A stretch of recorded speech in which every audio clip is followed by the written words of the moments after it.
many of you went to your very first high school football game for the season this last Friday? Was it fun? It is so much fun when you get to do that, isn't it? I used to love high school football and go into those games and just enjoying that. But I also know that sometimes when you are a part of a sporting team and that team is not doing well, one of the things that the coaches always like to do is to help you to get back to the basics. You ever do that? You can learn all the trick plays you want, but if you can't get the basics down, you're never going to get the rest of it. It's important to understand the basics. So if you're going to play football, what do you think one of the basics are? What's a basic of football? Throwing. Okay, there you go. What about baseball? What's a baseball basic? Try and say that 10 times. Baseball basic, baseball basic. What? Batting. Okay, there's a basic. Or catching, any of those times. What about in soccer? Does soccer have a basic? Blocking the goal, okay. Kicking? Running? Yeah, that's pretty much a basic. Absolutely. What about golf? The swing. Yeah, you got to get that swing down, don't you? Yeah, is there a sport out there I haven't mentioned that you want to make sure it gets mentioned? Oh, basketball. Oh, that's that round ball thing, right? Well, what would a basic be in basketball? Dribble. You got to know how to dribble, don't you? And it's not only dribbling. I can dribble as long as I can look at the ball. Dribbling without looking at the ball is a whole nother skill set that I do not have. So yeah, so you got to get back to the basics. Well, I don't know if you realize this, but Christianity, we have some basics. There are just some basics in Christianity that sometimes when your life isn't going well, you got to try and get back to the basics and figure out what it is that we can do to do better in life. And today we are going to look at one of the basics. And I'll be honest with you, I believe that the book of Genesis is our book of basics. All of those stories in Genesis somehow convey some of the basics that we as Christians need to make sure that we are practicing and doing for life to go well for us, to experience God's peace, not the world's peace. The world it'll never give you peace, but God's peace in our heart and in our life.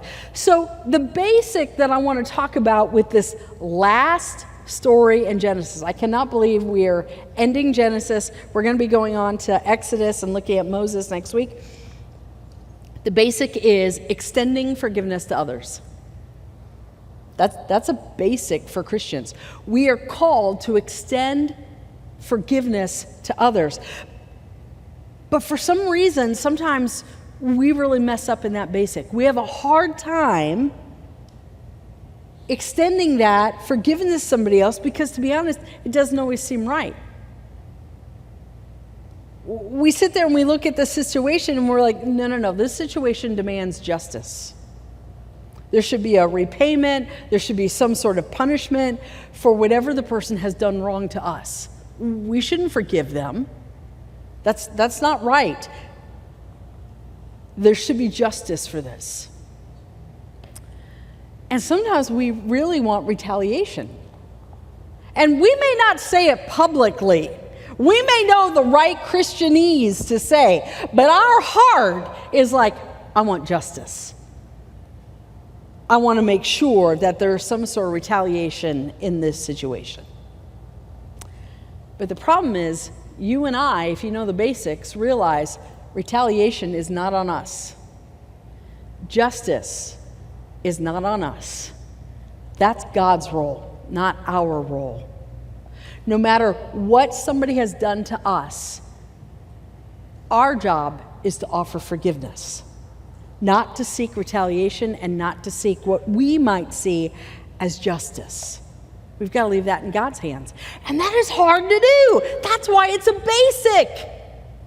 And sometimes it's easy to hear some preacher talk about, well, you got to forgive the other. But when you are in the midst of the situation and wrong has been done to you, forgiveness is not the first thing that comes to your mind. You want justice. I get that. But that's why forgiveness for somebody else has to be a basic for every Christian to work on daily, not just when the situation arises. And that's what we're going to be looking at today when we're looking at Genesis chapter 45. We are still in the story of Joseph. In case this is your first time coming in here, Joseph was one of 12 siblings. His father treated him better than the others, loved him more than the others, even gave him a special coat. His brothers didn't like it. When an opportunity arose, they sold him into slavery.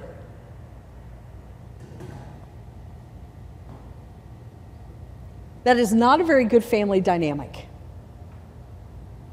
And yet that's the story that Joseph finds himself in. He is sold into slavery in Egypt. Potiphar, who works for the Pharaoh, hires him. You would think, well, that's the worst that can happen. It's not the worst that can happen. The house that he's living in and he's tending to, the wife of the person who has bought him has decided that she wants to do a little bit more with Joseph than watch him dust.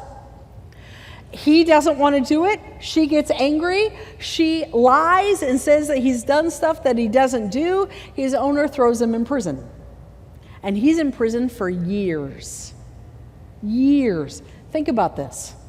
How would you feel to your brothers if they had sold you into slavery, that slavery put you into prison for years? Are you going to be happy with them? No. Joseph eventually gets out of prison. He interprets a dream for the Pharaoh. The dream happens. Pharaoh sees how God is at work in Joseph's life, puts him in charge of his household, the Pharaoh's household. He's now the manager of, he's in charge of all of this. There is a huge famine that has come into the land, and this is the dreams that he interpreted. The famine is going to last 7 years. We're in year 2 of the famine. And all of a sudden, Joseph sees a group of guys come in to buy grain, because nobody else has grain, and realizes, those are my brothers. Here is an opportunity for justice. Here is an opportunity for Joseph to get even with what his brothers did to him. Isn't that what the world would tell you to do? But that is not what Jesus would tell you to do. And Joseph has been seeking God in his life throughout this entire time. But to be honest, he's not quite sure what to do. So when his brothers approach him buying the grain, they did not recognize who he was. He sells them the grain, but as they're leaving, he tells his people, I want you to take the money and I want you to go and I want you to put it in their saddlebags. I want you to fill it with all the grain that you can, but put it in their saddlebags. Then I want you to take my silver cup and I want you to put that in the youngest brother's pack. His name is Benjamin. Just do it. You don't have to understand why, just do it. They do it. As the brothers are leaving the palace area with all the grain that they can carry on their horses, they are excited to be heading home. They have not traveled very far outside of the limits of the gates, and all of a sudden, people on horseback come riding up to them and accuse them of stealing from Pharaoh's household. And they're like, what? We haven't stolen anything. And they start going through all their packs. They go through all the brothers' packs until they get to the youngest one, Benjamin. And you know what they found there? That silver cup. And the guys are like, no, you can't take Benjamin. You don't understand the situation. You can't take him. You can take any of us. We will stay in his place. And they're like, we're sorry, it was his pack. He's got to come. So they take Benjamin back to the palace, and the rest of the boys follow in tow. And now they are placed in front of Pharaoh, or in front of Pharaoh's manager, who happens to be Joseph. Nobody in the entire room knows what's going on but Joseph.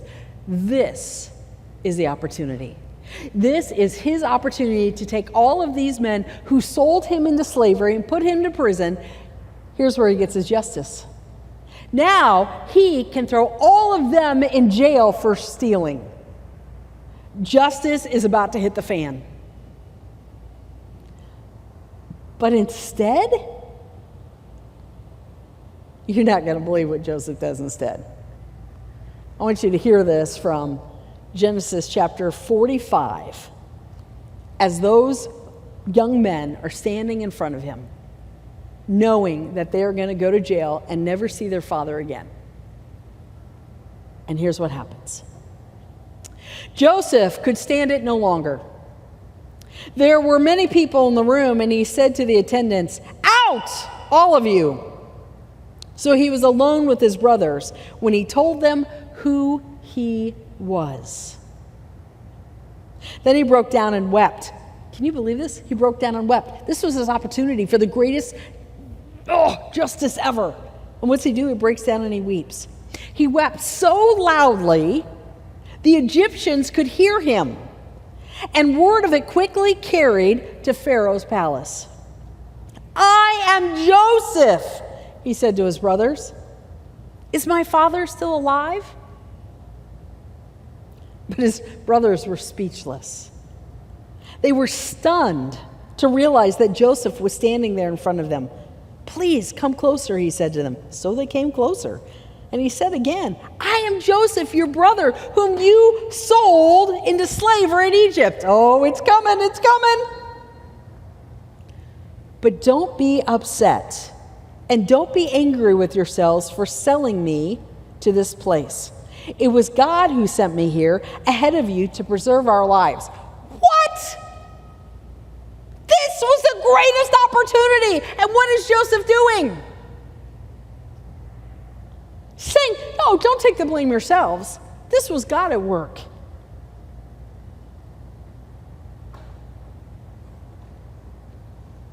This famine that has been raging the land for 2 years will last 5 more years. And there will be neither plowing nor harvesting. God sent me ahead of you to keep you and your families alive and to preserve many survivors. So it was God who sent me here, not you. And he is the one who made me an advisor to Pharaoh, the manager of his entire palace, and the governor of all Egypt. Now hurry back to your father and tell him, this is what your son Joseph says.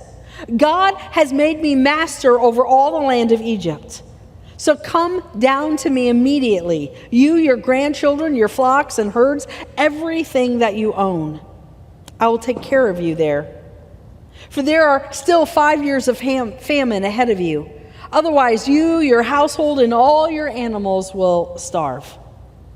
Then Joseph added, "Look, you can see for yourselves, and so can my brother Benjamin. I am really Joseph. Go tell my father of my honored position here in Egypt. Describe for him everything you have seen, and then bring my father here quickly." Weeping with joy, he embraced Benjamin, and Benjamin did the same. Then Joseph kissed each of his brothers and wept over them. And after that, he began talking freely with them. Can you believe it? This was the opportunity that Joseph had to get even with his brothers for everything that they had done to him. But instead, he forgave them. He not only forgave them, but in his relationship with God, God had changed his entire heart and his entire perspective. No longer did he see what his brothers had done to him as a horrible, rotten, terrible thing. But instead, he saw that it was God at work, putting him exactly where he needed to be in order to save his family and other survivors from the famine that was coming. Now, this, I think, is hard for us to fully understand. And I think the only way that somebody can have this type of forgiveness in their life is if they are walking with God daily. Because they need God's grace to be at work in their life daily in order for this type of forgiveness to happen. This isn't just it's been horrible, it's okay, I forgive you. No. He's been dealing with this for years. God has been at work in his life for years. And it's in walking with God daily that he begins to understand what's really happening here and how God has been at work. And that's the perspective that we need to switch to. Instead of focusing on the horrible, rotten things somebody did to you, let that go. And focus on what God is doing in your life now and in this moment. Allow your perspective to be a perspective of being generous and unselfish and even supportive. Because that's how Joseph's heart had changed. Now, I'm sure in the first week when he is in Egypt, sold into slavery, I'm sure the first week that he was thrown into prison and was down there for years, I don't know if he could have done this if his father or if his brothers were in front of him. But as soon as his brothers are in front of him, he didn't wait until he was ready. He forgave. Because God's grace had already been at work in and through his life. Now, I really tried hard to think of a situation somehow similar in my own life, and to be honest with you, I could not come up with one. I don't think in my life I've ever had to forgive somebody to the extent that Joseph has to forgive his brothers. Now, maybe some of you had. So I had to try and look back at a true story of when somebody had to forgive an absolute injustice in their life. And I went back to the story that I've used many times, but I thought, I don't know, this is such an old one. This happened before any of you in the room were ever alive.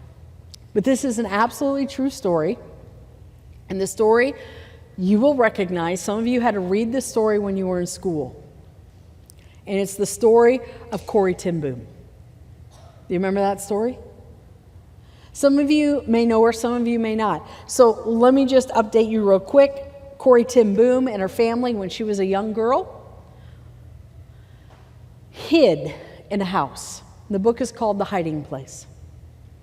They hid in a house from the Nazis who were searching out for Jews to round them up to put them in concentration camps.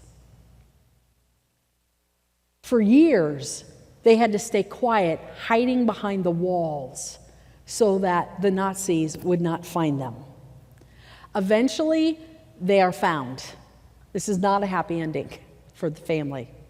They are found, they are taken, and they are taken to a concentration camp. It's her sister, and the whole rest of her family. None of her family survives but her. Every single one of them dies in the concentration camp. But Corrie ten Boom has a relationship with God like no other. And she forgives all of them. And when the war is over and she is out and she has forgiven all of them, she begins to go out and preach and goes and does talks all over the countryside. You would think it was just about forgiving the Nazis, but really what it was about was God's work in her life that allowed her to do this. But I want you to hear it in her words. So I'm going to read you just a quick excerpt from a talk that she gave. It was in a church in Munich that I saw him. A balding, heavy-set man in a gray overcoat. A brown felt hat clutched between his hands. People were filing out of the basement room where I had just spoken, moving along the rows of wooden chairs to the door to the rear. It was 1947, and I had come from Holland to defeated Germany with the message that God forgives. I mean, right there, that tells you so much about Corrie ten Boom. That when we confess our sins, God casts them into the deepest ocean, gone forever. I hope you know that. That's a whole nother sermon, but that's also a basic for Christians. The solemn faces stared back at me, not quite daring to believe. There were never questions after a talk in Germany in 1947. People stood up in silence. In silence, collected their wraps. In silence, left the room.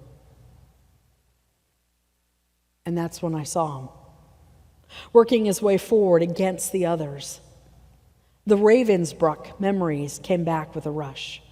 The huge room with its harsh overhead lights, the floor, the pathetic pile of dresses and shoes in the center of the floor, the shame of walking naked past this man.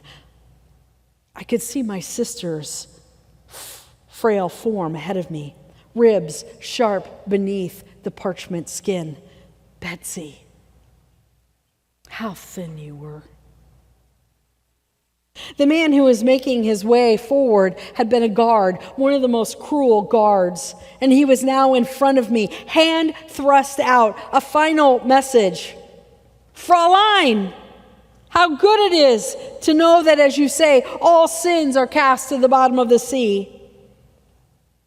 And I, who had spoken so glibly of forgiveness, fumbled in my pocketbook rather than take that hand.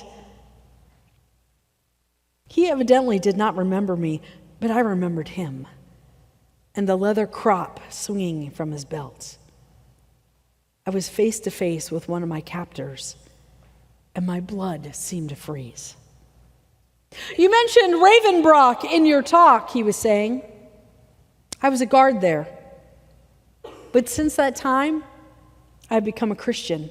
I know that God has forgiven me for the cruel things that I did there, but I would like to hear it from your lips as well, Fräulein.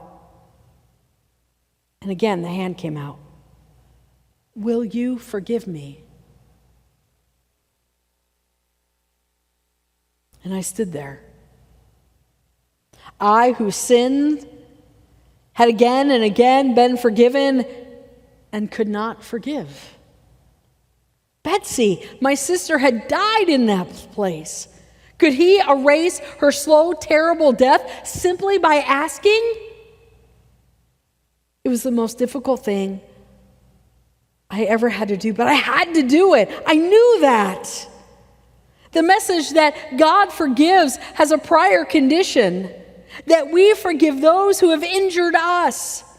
I know it not only as a commandment of God, but as a daily experience. Since the end of the war, I had had a home in Holland for victims of Nazi brutality.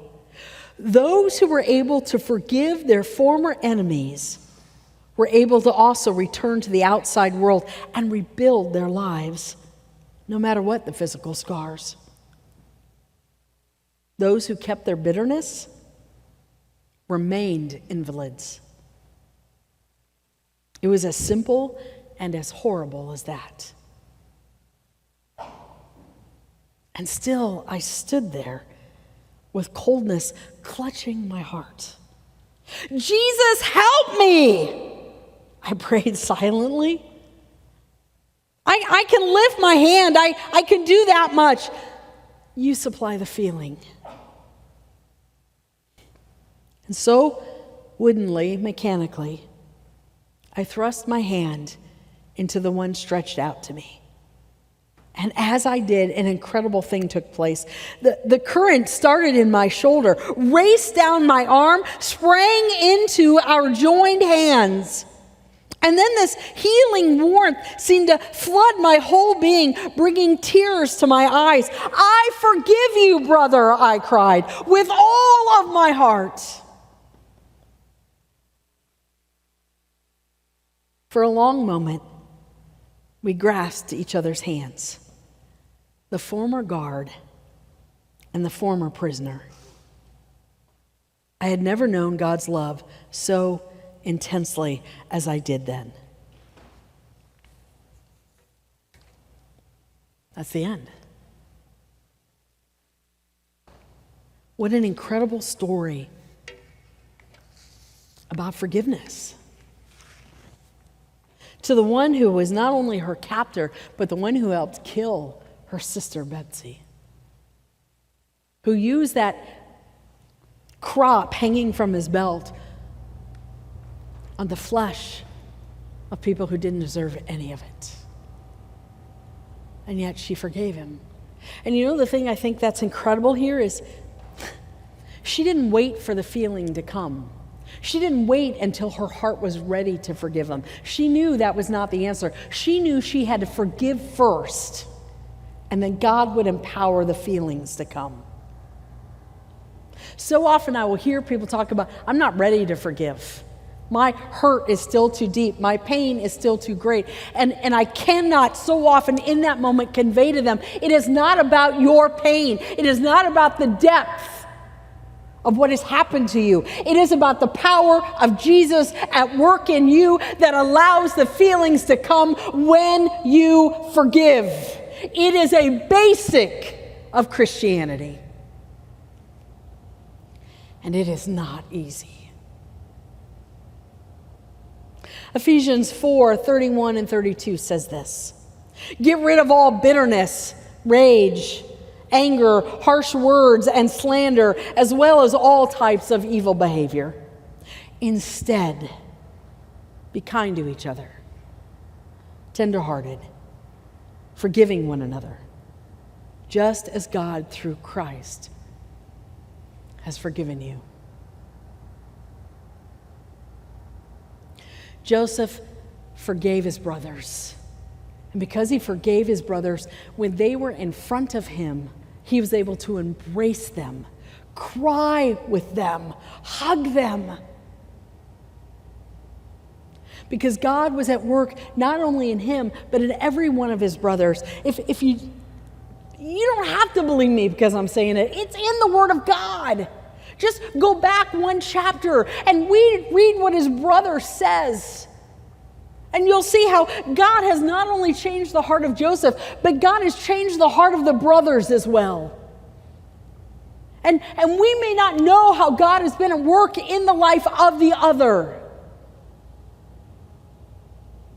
But in our daily walk with God, seeking God's grace to work in us, it brings us to the point where we can trust God to forgive the other, not when we're ready, not when we feel like it, not when justice has been served, but simply to forgive. And allowing His grace to work in and through us to bring all the redemption that is needed in this situation. It's not about justice. It's not about retribution.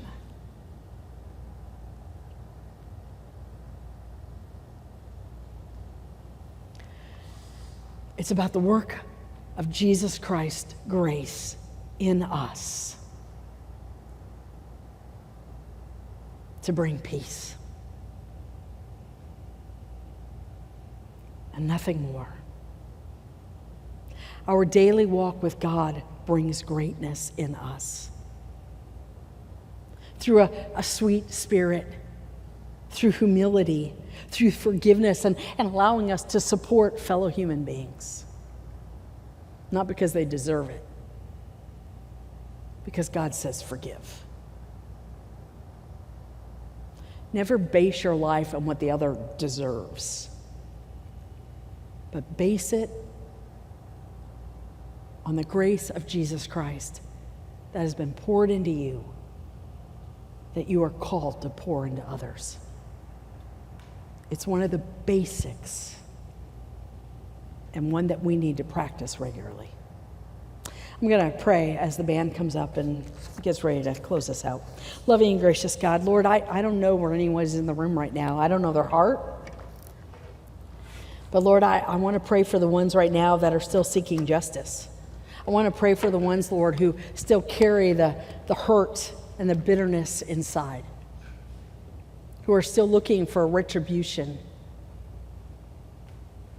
Father, I don't want you to bring them to the point where they are ready to forgive. I want you to empower them simply to forgive. And through that act of forgiveness, Father, I know that your grace will flow through them, that your power of redeeming will happen inside of them, and they will know your love more intensely than they have ever experienced it before. God, be at work in all of us. And help us simply to trust you, even in the hardest places of life, because that's the basics. I thank you for that in Jesus' name. Amen.